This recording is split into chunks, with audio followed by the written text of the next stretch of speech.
Bom dia, sexto ano, tudo bem com vocês? Nós vamos aqui para mais uma aula, certo? Nossa aula do dia 13 de novembro, número 77. E para essa aula, eu gostaria que vocês pegassem o livro de gramática, para nós irmos lá na página 132, certo? Na página 132, nós temos uma receita de pudim de queijo. Então, vamos lá. Pudim de queijo, 4 colheres de sopa bem cheias de queijo parmesão ralado, 4 ovos grandes, 1 colher de sopa de farinha de trigo, 10 colheres de sopa de açúcar, 2 copos de leite e uma pitada de sal. Bata as claras, junte as gemas, o açúcar, o leite, a farinha de trigo e o sal.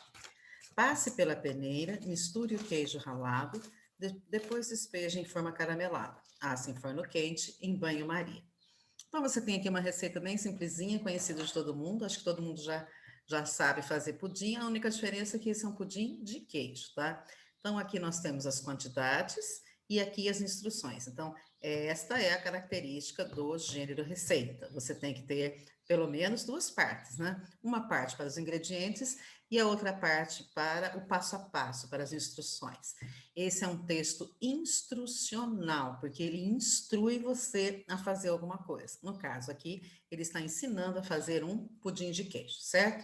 Então, a primeira parte, os ingredientes, todos conhecidos. A colher de sopa de queijo, ovo, farinha de trigo, açúcar, leite e sal. Junta tudo, bate no liquidificador se for o caso, né? Passa pela peneira, misture o queijo ralado e depois assa em forno quente em banho-maria. Em banho-maria é aquele processo que você coloca a forma dentro de uma outra forma com água, né? Ele vai cozinhar lentamente. Então vamos. Lá na página 132, nós temos o exercício 1. Qual a finalidade desse gênero de texto? Dar instruções, no caso, ensinar a preparar um prato. 2. Quando escrevemos uma receita, o que é preciso explicar? Quando nós escrevemos uma receita, é preciso de todos os detalhes de como fazer o prato, os ingredientes, suas quantidades e as etapas que devemos seguir. Você já leu outros textos de instrução? Essa é uma resposta pessoal, né? Mas provavelmente você já leu manual de instruções, regras de jogo, guias, folhetos de instrução, etc. Né? Então, quando você compra, por exemplo, um rádio, um videogame, enfim, você compra um equipamento eletrônico, junto com ele vem um manual de instrução que é para que você proceda corretamente, como ligar e como fazer funcionar esse aparelho, certo? Regras de jogo também, né? Quando a professora de educação física ela dá as regras de jogo, como jogar basquete, o que é permitido, o que não é, quando que é ponto, quando que é falta, esse também é um texto que tem como finalidade dar instrução, um texto instrucional. 4. Na lista dos ingredientes, encontramos classes de palavras que você já conhece. Nas expressões listadas, indica os substantivos, os adjetivos e as locuções objetivas. Então, lembrando, tá? Substantivo é a palavra que dá nome a tudo, às pessoas, aos objetos, aos sentimentos. O adjetivo, ele dá uma característica, pode ser uma qualidade, pode ser um defeito, enfim, uma característica.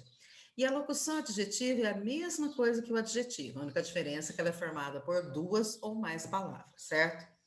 Então, quando eu tenho colheres de sopa, como lá na receita, né, fala 4 colheres de sopa, o substantivo é colheres. E a locução adjetiva que acompanha colheres é de sopa, ou seja, qual é o tipo da colher? Você poderia ter uma colher de chá, você poderia ter uma colher de café, mas a receita está pedindo que seja uma colher de sopa. Então, colheres é o substantivo e de sopa é a locução adjetiva. É a mesma coisa que um adjetivo, mas como é formado por duas palavras, vai se chamar locução adjetiva.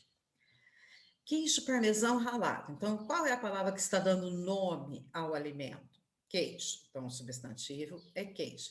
E parmesão ralado é o tipo do queijo, ou seja, é a locução adjetiva, parmesão e ralado, tá? Ovos grandes. Eu tenho o substantivo ovo e o adjetivo grandes. Farinha de trigo. Eu tenho o substantivo farinha e a locução adjetiva de trigo. Então, veja aqui, ó, mais uma locução adjetiva, porque é formado por duas palavrinhas. E na letrinha E, copos de leite. Eu tenho o substantivo copos e a locução adjetiva de leite. Pitado de sal. Eu tenho o substantivo pitado, ou seja, um pouquinho, né? e a locução adjetiva de sal. 5. Por que a quantidade de cada ingrediente também é muito importante em uma receita de cozinha? Ora, se você não seguir direito a receita, ela não vai sair boa, né? Ela não vai dar certo, ela pode sair empedrada, dura, mole demais, enfim, não vai ter sabor nenhum. Então, uma resposta bem simplesinha para vocês colocarem aí no caderno, tá? Porque queremos que o prato fique saboroso, harmonioso, que ele agrade o paladar. Não queremos sal demais, ou no caso aí do pudim de queijo, nem queijo de menos, né? Então, tudo dentro dos padrões para ele ficar harmonioso, para ele ficar saboroso. 6. Copie da receita as palavras que indicam as quantidades, ou seja, quais são as palavrinhas que estão indicando quanto, né? Quantas colheres disso, quantos copos daquilo. Então, eu tenho lá 4, 1, 10 e 2. Então, são essas palavras aqui que pertencem à classe de palavra numeral. Por quê? Porque elas estão determinando quantidade. Então, o que é numeral? É a palavra variável, que indica a quantidade de objetos, seres, conceitos, etc., que podemos contar, enumerar, dimensionar. Então, tudo aquilo que você pode contar e você pode enumerar, quer dizer enumerar.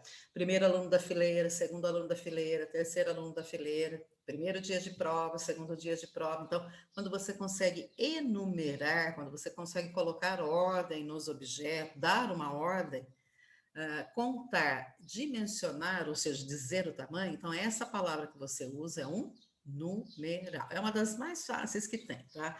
Junto com as outras classes, quais são mesmo?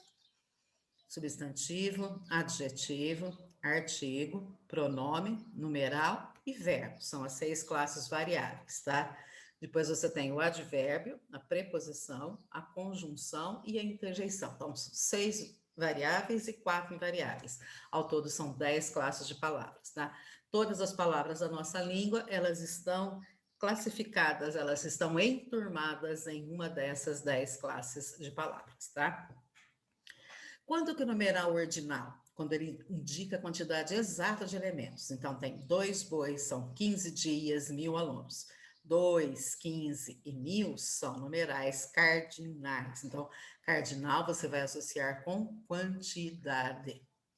E ordinal? Ordinal é mais fácil ainda. Olha, o comecinho da palavra já mostra. Ordinal indica posição numa ordem de sucessão, numa determinada série ou fila ou numa escala. Então, por exemplo, você tem uma fileira de carteiras, você vai falar assim, primeira carteira, segunda carteira, terceira carteira. Então, eu estou colocando a posição numa ordem. Olha lá, segunda carteira da fila, quinto um ônibus no ponto. Então, segunda e quinto, vou até grifar aqui, ó. Segunda e quinto são numerais ordinais. Lá em cima, 2 e 15 são numerais cardinais. E o multiplicativo? Multiplicativo indica o aumento. Então, você faz uma multiplicação. Quando você faz uma multiplicação, você está aumentando uma quantidade. Então, por exemplo, esse ano houve o triplo de candidatos a vereadores. Então, vamos imaginar que na última eleição havia 100 candidatos. Se agora nós temos o triplo, nós temos agora 300 candidatos. Então, 3 vezes mais. Nasceram os quíntuplos da cachorrinha, ou seja, ela teve 5 filhotinhos, então ela teve quíntuplos, tá? E fracionário? Fracionário, se o multiplicativo indica o aumento, o fracionário vai indicar a diminuição de uma quantidade, ou seja, a sua divisão. O terço da turma, um quinto do bolo. Então, por exemplo, sua mãe fez um bolo e você vai ficar bravo porque o seu irmão, sua irmã comeu, por exemplo, metade do bolo, ou seja, pega um inteiro, divide ao meio, metade. O terço, pega um inteiro, divide em 3 e pega um pedaço. Um quinto, pega um inteiro, divide em 5 e pega um pedaço. Então, é divisão, né? Eu tenho metade dos problemas que ela tem, por exemplo. Então, você tem metade, você dividiu por 2 e pega um. Então, tudo que é fracionário dá a ideia de diminuição. Aí, nós vamos lá na página 134, porque alguns exercícios das páginas 133, por aí, eles vão ser pedidos como lição de casa, tá? Então, na página 134, você vai achar um quadrinho do Chico Bento, tá? E o amigo dele. Meu pai tem 800 cabeças de gado. E o seu? O meu pai só tem um boi, mas ele tá inteirinho, tá? Então o Chico Bento fica surpreso lá com o amiguinho falando que o pai dele tem 800 cabeças de boi. Mas aí no outro quadrinho ele fala: bom, ainda bem que o meu pai tem um boi só, mas pelo menos o boi do meu pai está inteiro, né? Não é só a cabeça. Ou seja, ele não entendeu aí que os bois, as vacas são contados por cabeça, né? Então, é a mesma coisa, pé, né? Ah, aquela fazenda tem 500 pés de café, é só o pezinho? Não, é o pezinho, a flor, a fruta. Ah, todos nós precisamos de um teto para morar, é o mesmo tipo de figura de linguagem, né? Na realidade, é só o teto que você precisa? Não, você precisa do teto, das paredes, do chão, do tudo, né?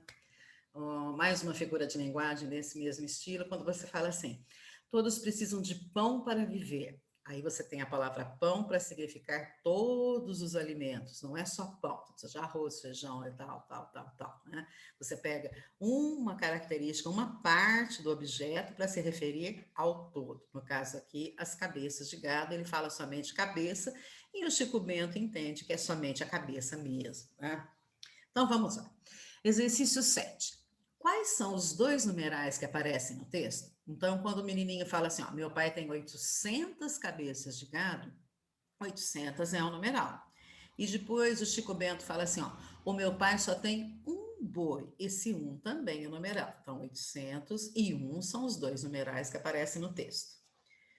No 8, quando o menino disse 800 cabeças de gado, o que ele quis dizer? O menino quis dizer 800 bois. É uma maneira como os fazendeiros contam o gado, né? Uma cabeça, 2 cabeças, 300 cabeças, né? Mas o que Chico Bento entendeu?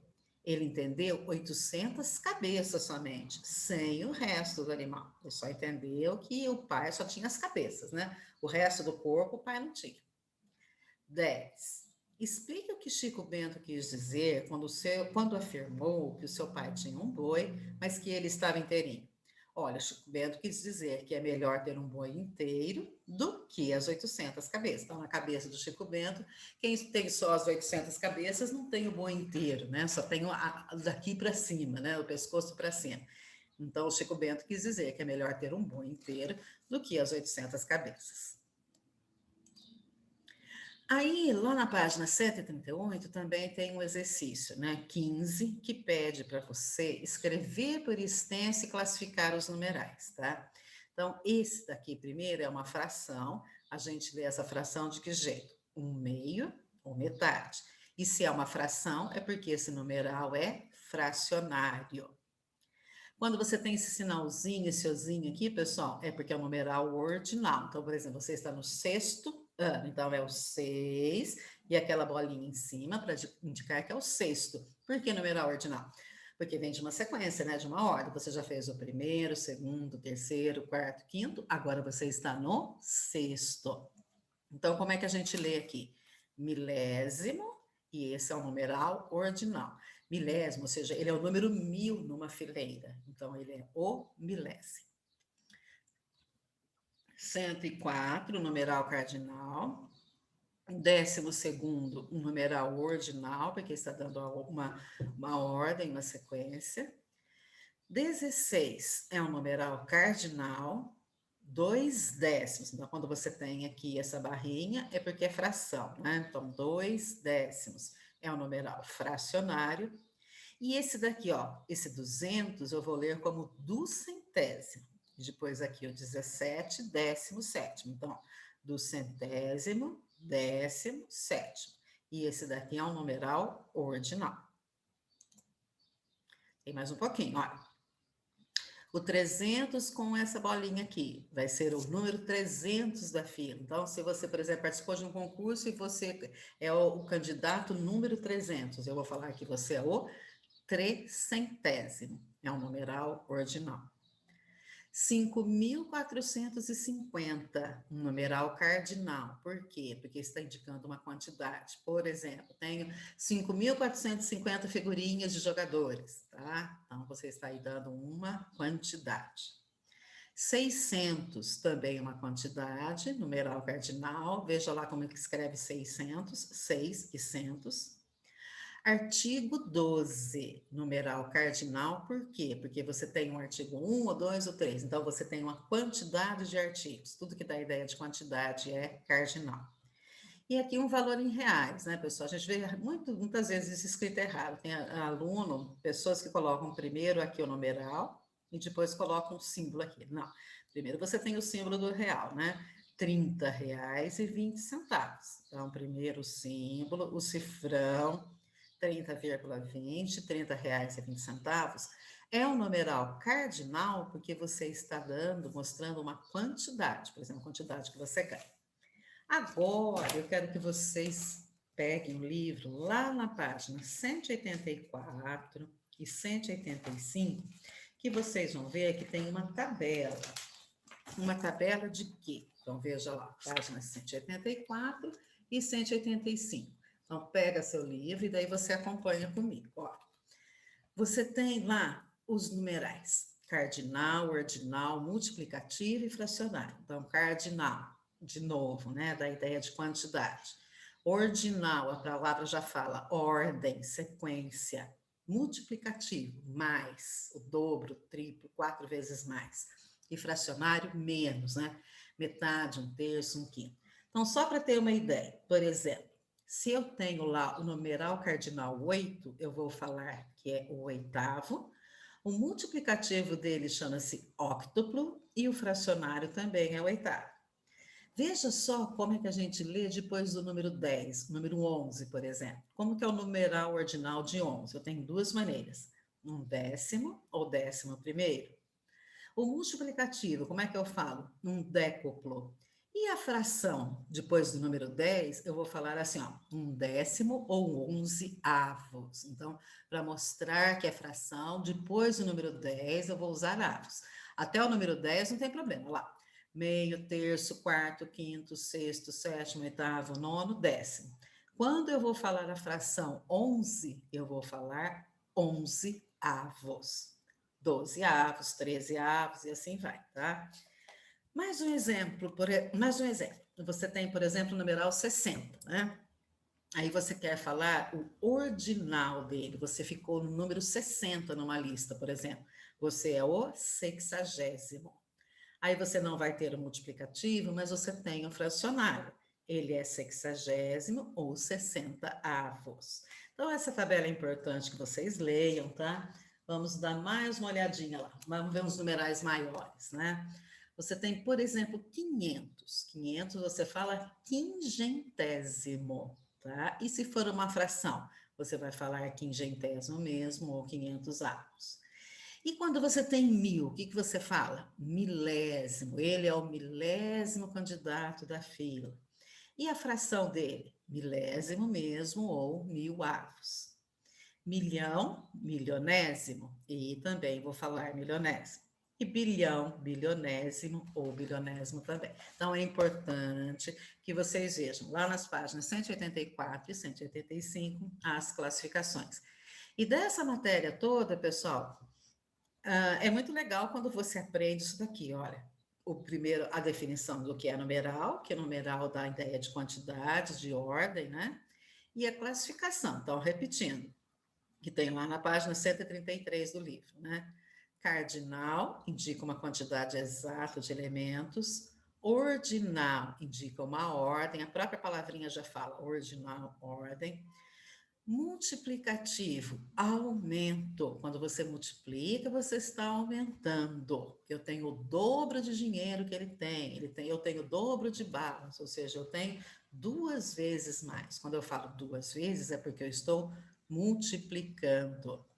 E fracionário, que dá a ideia de divisão. Então, quando eu divido, eu fico com menos. Se eu tenho 10 balas e tenho que dividir para 5 crianças, então eu vou dar 2 balas para cada uma, eu vou diminuir de 10, vai passar para 2, tá? Então, esse é um numeral fracionário. Muito fácil, não tem erro, o próprio nome da palavra já explica, né? Fracionário, fração, um pedaço, eu estou diminuindo. Multiplicativo, multiplicação, eu estou aumentando. Ordinal, ordem, sequência numa fileira. E cardinal você vai associar com quantidade, com pontos cardeais. Quais são os pontos cardeais mais importantes? Norte, sul, leste, oeste. Então, cardinal. Não tem muito a ver, tá? Mas é mais para você lembrar, para você conseguir lembrar que cardinal dá a ideia de quantidade. Certo, pessoal? Então, eu deixo depois para vocês a tarefa, tá? E eu espero que vocês façam tudo com bastante capricho. Beijo.